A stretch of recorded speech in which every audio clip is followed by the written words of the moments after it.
Assalamualaikum, kopi senangan, salam ikhlas bersatu dalam kepelbagaian, lintas langsung dari Dewan Kuliah 8 bagi program Protokol Leadership tahun 2025. Bersama saya ialah seorang peserta, yaitu Saudara Syafi. Jadi Syafi, apa kabar? Baik, Alhamdulillah. Jadi, apakah perasaan Saudara Syafi ketika program ini berlangsung? Pada pandangan saya rasa program ni adalah satu program yang bagus sebab dia membantu kita dari segi protokol. Macam kita tahu, protokol ni sendiri merupakan satu unit yang crucial ketika satu-satu program, kerana dia lah antara yang paling banyak membuat kerja, sama ada sebelum, semasa ataupun selepas. Dan dia yang akan menentukan antara yang akan memastikan flow majlis bergerak dengan teratur dan menepati masa. Jadi bagi Saudara Syafi, apakah program seperti ini penting bagi mahasiswa-mahasiswi? Program pada saya, program seperti ini penting, terutamanya bila Polit ni menjemput orang-orang yang terkenal di Universiti Pendidikan Sultan Idris, iaitu Encik Nazif merupakan mantan YDP ISAS pada sidang sebelum ini, serta Encik Busu yang merupakan salah seorang orang kuat UPSI yang terkenal dari segi protokolnya, untuk share ilmu yang mereka ada kepada kita. Jadi jika Saudara Syafi boleh mensimpulkan program ini dalam satu perkataan, apakah perkataan tersebut? Untuk tu mungkin saya boleh sebutkan terbaiklah. Terima kasih atas Baiklah, sekarang kita bersama Saudari Faiza selaku pengarah program kita pada hari ini. Apa kabar, Saudari? Baik, Alhamdulillah. Okey, sebagai pengarah program, sudah tentu sebelum program ini dilaksanakan, terdapat banyak program lain yang berada di dalam fikiran, betul? Betul. Jadi, oleh itu kenapa program ini dipilih? Protokol Leadership, kenapa program ini dipilih? Apakah yang terlintas dalam pikiran PP semasa sebelum program ini dilaksanakan? Baiklah, seperti yang kita tahu, sekarang kita berada di awal sidang.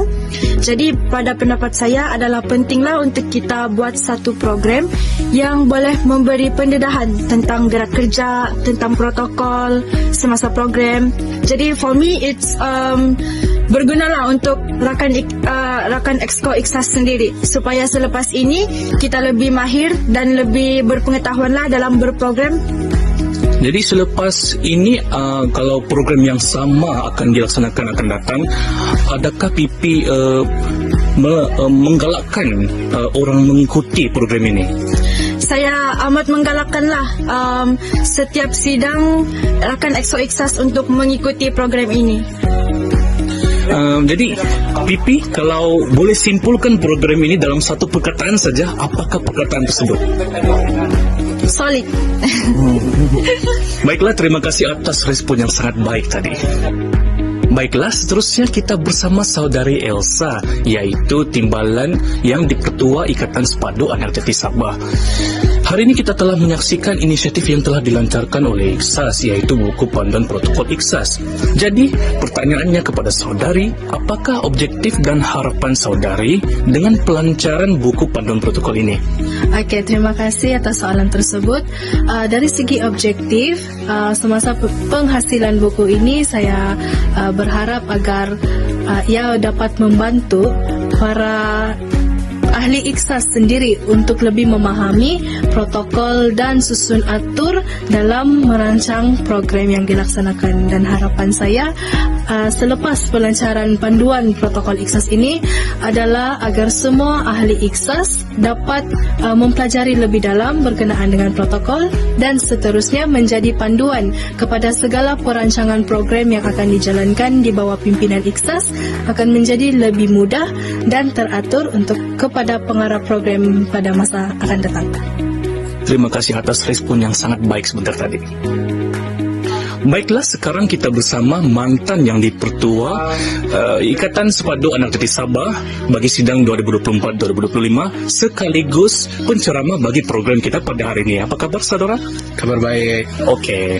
Jadi sebagai mantan yang dipertua IKSAS, sudah tentu anda telah banyak membuat program dan saya percaya anda sudah berpengalaman dalam membuat program, betul? Betul ya. Jadi bagi pendapat anda, apakah kepentingan ataupun manfaat yang program ini bagi kepada mahasiswa-mahasiswi bukan sahaja dalam universiti, tapi apabila mereka berada di alam pekerjaan nanti? Okey, baiklah. Terima kasih atas soalan yang diberikan. Okey, pertama sekali, bagi saya program ini sangat banyak memberi kebaikan, bukan sajalah kepada kita sekarang, mahasiswa-mahasiswi, tetapi juga suatu hari nanti di mana kita akan masuk dalam pekerjaan. Macam kita tahu protokol berada di mana-mana, even di dalam alam pekerjaan nanti.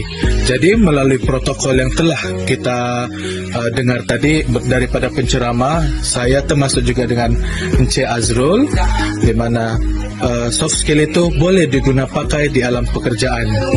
Jadi itulah pentingnya ilmu dan protokol itu ada di setiap dadah bagi mahasiswa dan mahasiswi yang ada sekarang. Jadi bagi saya program ini sangat memberi impak yang bagus.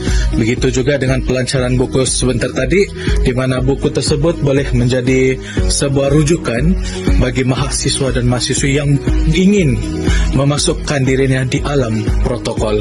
Jadi itu sajalah daripada saya. Saya harap menjawab. Jika saudara Nazif boleh simpulkan program ini dalam satu perkataan, apakah perkataan tersebut? For me, satu perkataan saja, interesting. Terima kasih atas respon yang sangat baik sebelum tadi. Setakat ini itu sahaja dari program Protokol Leadership tahun 2025.